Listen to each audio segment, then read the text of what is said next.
অহংকার নিয়ে কিছু কথা বলতে চাই। অহংকারের প্রতি কঠোর বাক্য উচ্চারণ করে হযরত মুহাম্মদ সাল্লাল্লাহু আলাইহি ওয়াসাল্লাম ঘোষণা করলেন, যার হৃদয়ে এক বিন্দু অহংকার আছে সে কখনো বেহেশতে যাবে না। অহংকার পতনের কারণ। এ বাক্য আজকের নয়, বহু মনীষী কথা এক বাক্যে স্বীকার করেছেন। ধনের অহংকার, মানের অহংকার, সম্ভ্রমের অহংকার, দৈহিক বলের অহংকার, সৌন্দর্যের অহংকার, কৌলীন্যের অহংকার কোনোটি স্থায়ী নয়। সবই ভঙ্গুর এবং প্রাতঃকালের শিশির বিন্দুর মতোই ক্ষণস্থায়ী। যে জাতি অহংকারে লিপ্ত হয়েছে সে জাতি ধ্বংস হয়েছে। ইতিহাস এর সাক্ষী বহন করে। স্পেন, ফ্রান্স, জার্মানি ও রোমান প্রভৃতি জাতির ভাগ্যেও ঠিক তাই ঘটেছে।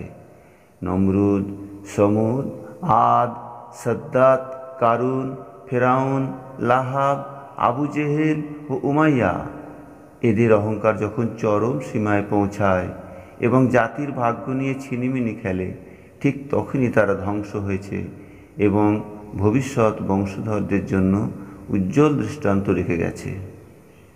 কোন জাতি অহংকার করে সমুন্নত হয়েছে? কোন ধনী অহংকার করে তার ধন অক্ষুণ্ণ রেখেছে? কোন বলবান তার শারীরিক বল যুগ যুগ ধরে টিকিয়ে রেখেছে? একটি অহংকারীও তার অহংকারের মর্যাদাকে ধরে রাখতে পারেনি, উপরন্তু এর ফলাফল হয়েছে বিষময়।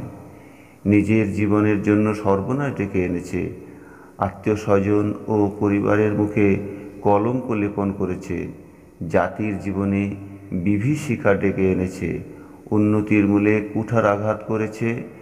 তাই তাদের ধ্বংস হয়ে উঠেছে অনিবার্য। এ ধ্বংস কেউ রোধ করতে পারেনি। মানুষের অন্তর থেকে অহংকার মুছে দেওয়ার সংকল্প নিয়েই বৈজ্ঞানিক নবী মুখে যেমন এ থিওরি প্রচার করলেন, নিজের জীবনের প্রতিটি কর্মে এবং আচরণেও তাই দেখালেন।